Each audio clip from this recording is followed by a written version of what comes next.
Entre lágrimas de sus allegados y la emoción por saber que van a colaborar en una misión por la seguridad de un país asolado por la guerra. Así partieron anoche los equipos operativos de enlace y asesoramiento de la Brigada Ligera Aerotransportable, la Brilat, con sede en el municipio pontevedrés de Figueiredo.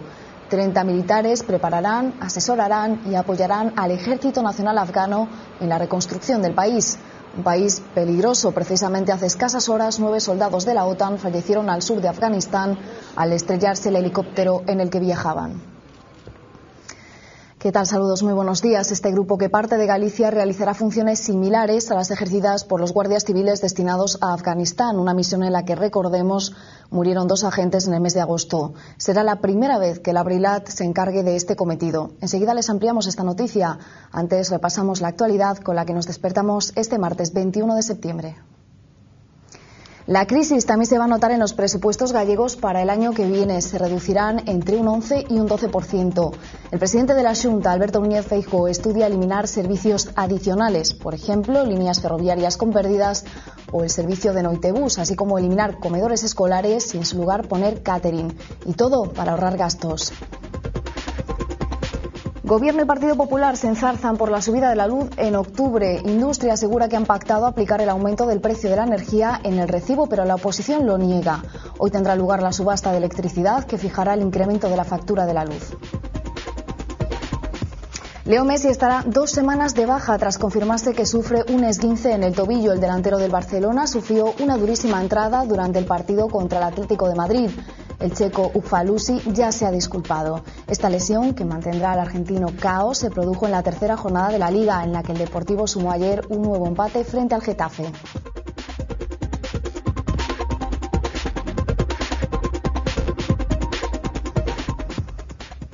Una treintena de militares de la Brigada de Infantería Aerotransportable, la Brilat, con sede en el municipio pontevedrés de Figueiredo, reforzarán al contingente internacional desplazado en Afganistán, que vela por mantener el orden y la seguridad en este país de Oriente Próximo. Partieron anoche del aeropuerto de La Bacolla con el teniente coronel Vicente González Martín al mando. La emoción entre los padres y las novias que despedían a los soldados se refleja en estas imágenes. Son equipos operativos de enlace y asesoramiento compuestos por oficiales y suboficiales. También hay personal de tropa cuya misión será la de preparar, asesorar y apoyar a determinadas unidades del Ejército Nacional Afgano. La presencia de la ISAF, una fuerza internacional de seguridad, está amparada por el Consejo de Seguridad de Naciones Unidas. Precisamente 9 soldados de la OTAN han muerto esta madrugada al sur de Afganistán. Al parecer, el helicóptero en el que viajaban se estrelló. Por el momento se desconoce la nacionalidad de los militares que han fallecido en este accidente. Con este incidente ya son 529 los soldados de la coalición muertos en el 2010, el año más mortífero desde que comenzó la guerra en el 2001.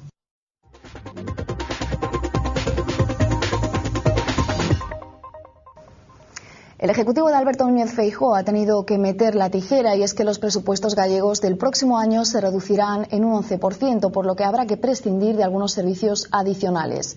Lo que la Xunta ha querido blindar son las infraestructuras. Se terminarán los proyectos ya empezados y sí se iniciará obra nueva. La escalada de recortes que ya vivieron los presupuestos del 2010 seguirá el próximo año. La aprobación de las cuentas autonómicas es el gran reto que tiene que afrontar el gobierno gallego. Feijóo llevaba avisando desde antes de verano que habría que apretarse el cinturón y ahora ha cuantificado la rebaja. Terá un descenso en términos globais entre o 11 e o 12%. Más de 1.000 millones. Feijóo culpa a la crisis, pero también a que se reduce la capacidad de endeudamiento y a la devolución de los 2.600 millones que exige el Gobierno. La principal perjudicada, la inversión, caerá un 20%, aún recurriendo a una fórmula que Feijóo ha vuelto a defender. Las infraestructuras se pagarán a plazos. Si non meteramos o prazo aprazado, suporía unha caída dos investimentos superior a 40 puntos. Incluindo o pago aprazado, esa caída de investimentos quedará a metade. Dice que no se parará ninguna obra en marcha, que habrá nuevas infraestructuras y que se blindarán los servicios básicos. La rebaja se centrará en lo que ha llamado servicios adicionales, entre ellos el Noitebús. É razonable que existan liñas nocturnas de fines de semana para esos rapaces cando non hai liñas diurnas para ir a traballar os seus pais. Eso creo que é un servicio ou unha prestación adicional. Y se verán también afectadas líneas ferroviarias deficitarias y algunos comedores escolares que tendrán que reorganizarse. Estos son unos recortes que no han cogido a nadie por sorpresa. Hace unos días la consellera de Facenda ya avisaba que había que apretarse el cinturón. Van a ser unos presupuestos duros con el mayor recorte en toda la historia de Galicia. Por eso la responsable de Facenda, Marta Fernández Currás, ya alertó a todas las consellerías. En una circular interna les pide que reduzcan en un 54% sus gastos de capital, es decir, tanto las inversiones como las transferencias. Y es que las inversiones reales contarán con unos 800 millones de euros menos en el 2011. En total serán 799 frente a los 1.600 de este ejercicio. El gobierno de Feijóo no tiene apenas margen para apretarse el cinturón en costes de personal y funcionamiento. El recorte en estos gastos corrientes será solo de un 3%. Por eso la conselleira ya se ha encargado de ponerle las pilas a sus compañeros de gobierno. Y ayer, parada obligada en Santiago, cita de todos los presidentes de los parlamentos autonómicos, quienes reivindicaron el Camino de Santiago como símbolo de espiritualidad y de europeísmo. Se dieron cita en el Parlamento de Galicia, pero les sobró tiempo para asistir a la misa del peregrino y visitar los tejados de la catedral. Durante esta visita parecieron contagiarse del entusiasmo de los peregrinos. Al salir quisieron dejar clara la vigencia de los valores del camino. Hacemos nuestro el afán con el que el pueblo gallego enarbola la importancia del Camino de Santiago como símbolo de espiritualidad, de convivencia y de cultura, que une a cuantos dejan envolver por su mágica esencia. Reivindicar el Año Santo bien vale un día de trabajo, pero los presidentes de las cámaras se reúnen con poca frecuencia. Por eso aprovecharon para tratar otros temas. El más destacado, la creación de una plataforma informativa destinada a optimizar la colaboración entre los parlamentos autonómicos. Independentemente de que tenemos una relación fluida entre todos, sí que existan algún mecanismo específico, en este caso a través de una página da propia Coprepa, da propia reunión de presidentes de parlamentos, para que a relación sexa moito máis fluida. También prepararon los temas que llevarán a la próxima Asamblea de Parlamentos de Europa, que tendrá lugar en Trento a principios de octubre. El futuro de Reganosa está más cerca de ser gallego. Ante el interés de un grupo australiano para hacerse con el control de la planta regasificadora, la Xunta y el Grupo Tojeiro han sumado fuerzas para luchar por su galleguidad.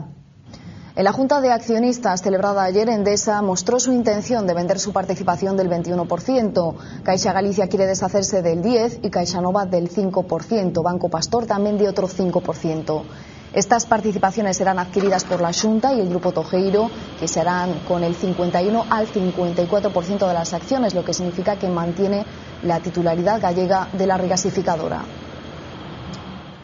Más incierto es el futuro de las centrales térmicas gallegas. La Xunta le ha pedido a la Comisión Europea que antes de tomar una decisión sobre el decreto del carbón escuche a Galicia.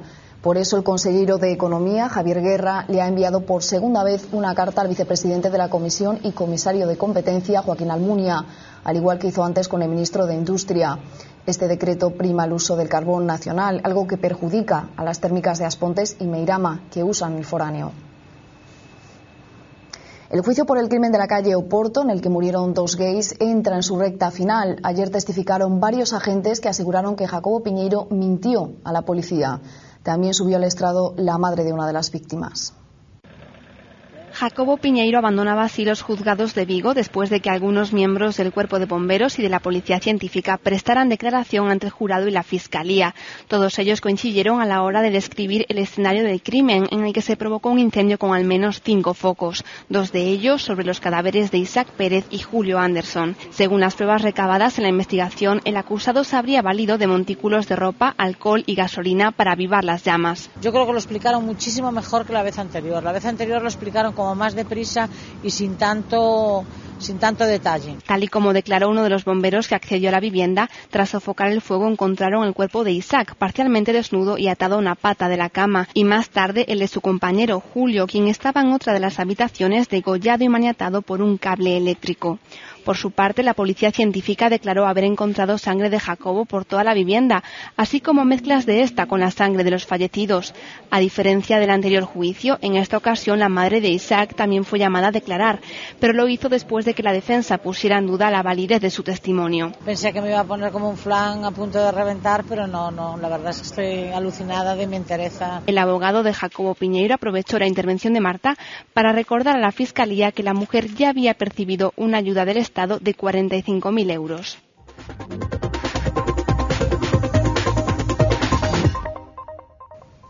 Una tasa sobre las transacciones financieras internacionales. Esa es la propuesta que ha defendido el presidente del Gobierno, José Luis Rodríguez Zapatero, como fuente de financiación para luchar contra la pobreza mundial. Zapatero ha planteado su propuesta en la cumbre sobre los objetivos del milenio que se celebra estos días en Nueva York. La iniciativa no es nueva, porque de hecho la Unión Europea ya aprobó en junio esta tasa, pero condicionó su implantación a un acuerdo global en el seno del G20, grupo que la rechazó en la última cumbre celebrada en Toronto. Esta medida que defiende el jefe del Ejecutivo va en contra de los intereses de las economías emergentes, así como de los países que no han sufrido la crisis financiera, como Australia o Canadá. Que todos los gobiernos se pronuncien con claridad. Hay que instaurar una tasa sobre las transacciones financieras internacionales destinada a cumplir los objetivos del milenio. Y mi Gobierno se compromete a defenderlo, a llevarlo a la práctica, a aplicarlo en todos los foros internacionales. Y a medianoche, hora española, Zapatero se reunía en Nueva York con el rey de Marruecos, con Mohamed VI. El encuentro, más que para tratar cuestiones concretas, sirvió para escenificar las buenas relaciones entre Madrid y Rabat, después de los incidentes ocurridos en verano en la frontera de Melilla con el territorio alauí. El presidente del Gobierno ratificó su buena relación con Marruecos y explicó que los dos países seguirán trabajando para cultivarla. Las declaraciones de Zapatero estaban enfocadas a dar una imagen de normalidad en las relaciones bilaterales, porque al ser preguntado por temas concretos, como la posible reclamación de Ceuta y Melilla por parte de Marruecos, aseguró que no habían profundizado en el tema. Fijar los servicios mínimos para la huelga del 29 de septiembre va a resultar más complicado de lo que se esperaba. Los sindicatos acudirán hoy con su oferta debajo del brazo a una reunión con representantes del Ministerio de Fomento. La oferta, que pasa por cancelar los vuelos internacionales y dejar solo trenes de cercanías, ha sido calificada por Fomento como inasumible. Los medios de transporte son uno de los puntos clave en una huelga general. El éxito o fracaso del 29 de septiembre depende en gran medida de la paralización de aviones, trenes o autobuses. Por eso, la negociación de los servicios mínimos es uno de los principales caballos de batalla entre sindicatos y Gobierno. No nos vamos a corresponsabilizar de aquellos servicios mínimos que en vez de mínimos sean abusivos y que impidan el derecho constitucional a ir a la huelga el próximo día 29. Si sigue adelante la propuesta de los sindicatos, el 29S no habrá ningún vuelo internacional. Tampoco circulará ningún tren que no sea de cercanías. Los autobuses solo lo harán en las rutas en las que no haya otra alternativa. En cuanto a los vuelos nacionales, se respetarán uno de ida y otro de vuelta entre ciudades separadas por más de 500 kilómetros. Que no puede en ningún caso impedir que haya servicios a los ciudadanos, como siempre se ha hecho. Además, estoy convencida de que hay una voluntad por parte de la Administración, pero también por parte de los sindicatos, de acordar esos servicios mínimos y, por tanto, estoy convencida de que llegarán a un acuerdo. Es el mismo texto que presentaron en la última huelga general en junio de 2002. Hace 8 años no hubo acuerdo entre los sindicatos y el Gobierno de Aznar. Finalmente, el por entonces presidente aprobó los servicios mínimos por decreto, aunque años después la justicia le dio la razón a las centrales. Atentos a sus bolsillos, porque todo apunta a que el recibo de la luz subirá de nuevo en octubre. La congelación de los precios con la que respiramos en julio y que fue fruto de un pacto entre PP y PSOE se ha terminado. El coste final dependerá de la subasta que se celebra hoy y que fija el precio de la electricidad.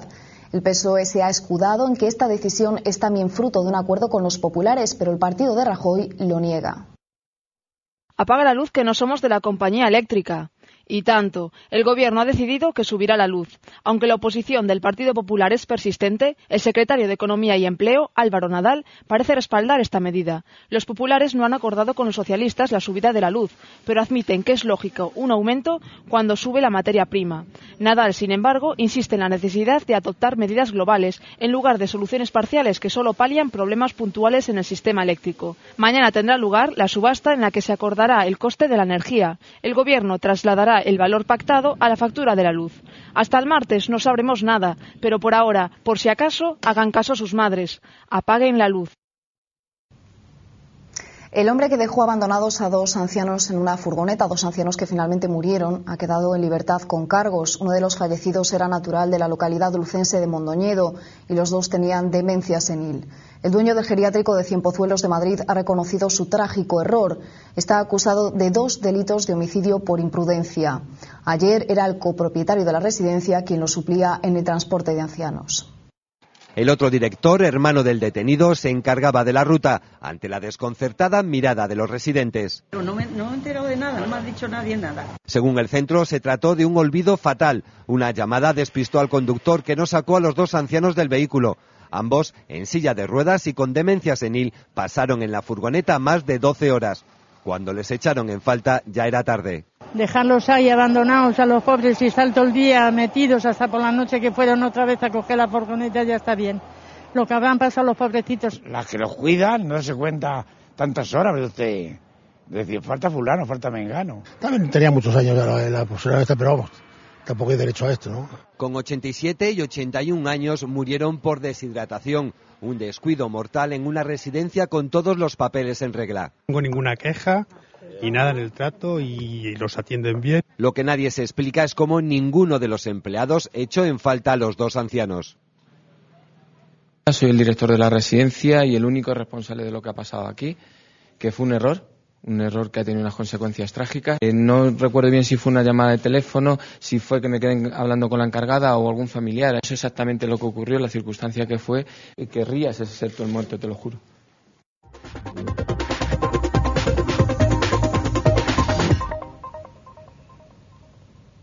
Las autoridades francesas han hallado un zulo lleno de explosivos y productos químicos al sureste del país galo. Era reciente y estaba siendo utilizado por 2 presuntos miembros de la banda terrorista ETA. Al parecer, ambos se encontraban trabajando en el lugar cuando fueron sorprendidos por 2 cazadores. Los sospechosos se dieron a la fuga. Y nos quedamos en Francia porque allí continúa aumentando el riesgo de un atentado terrorista. El país galo ha redoblado las medidas de seguridad. El ministro del Interior ya ha confirmado que el riesgo de ataques es real. En los últimos días ha habido una falsa alarma de bomba en la Torre Eiffel y han sido secuestrados 5 trabajadores franceses en Níger, donde opera Al-Qaeda. Además, la semana pasada el Senado votaba a favor de prohibir en Francia los velos que visten algunas mujeres musulmanas, un tema que ha suscitado amenazas del Grupo del Magreb. Y en Reino Unido, más de 9.000 funcionarios ganan más que el primer ministro David Cameron, político que ha cuestionado en más de una ocasión los niveles salariales en los puestos más altos de la administración pública británica.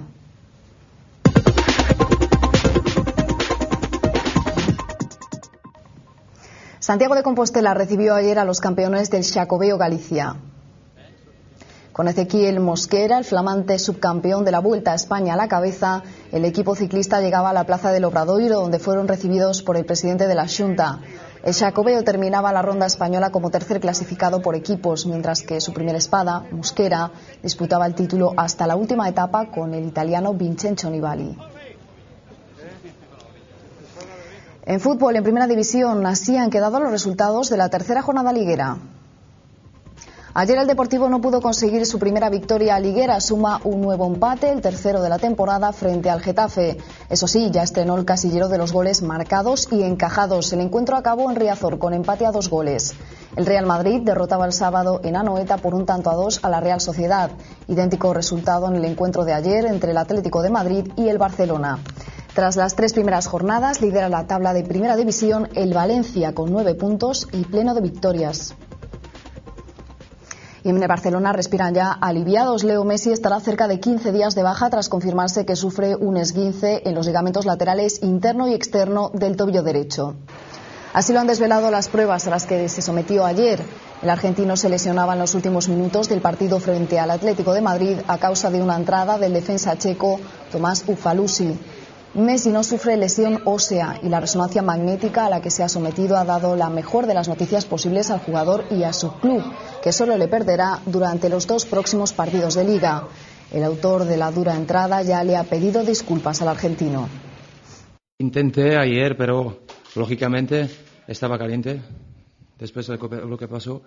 Hoy por la mañana le mandé mensaje desde el teléfono Kun pidiendo disculpas y nada más.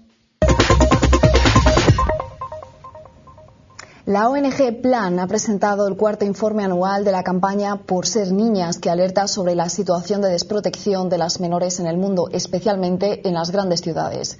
El trabajo cuenta con el apoyo de la cineasta Isabel Coixet, que ha rodado el anuncio que acompañará a esta campaña. Uno de estos bebés tendrá más posibilidades de morir antes de su primer cumpleaños. Abandonará antes la escuela. Podrá ser vendido como esclavo sexual. Podrá ser forzado a casarse. Uno de estos bebés es una niña. En el mundo hay 500 millones de niñas como ella. Plan. Paremos la desigualdad de las niñas. Paremos la pobreza infantil. En menos de una hora, a las 9 en punto, volvemos con más noticias aquí en Galicia 9 Televisión.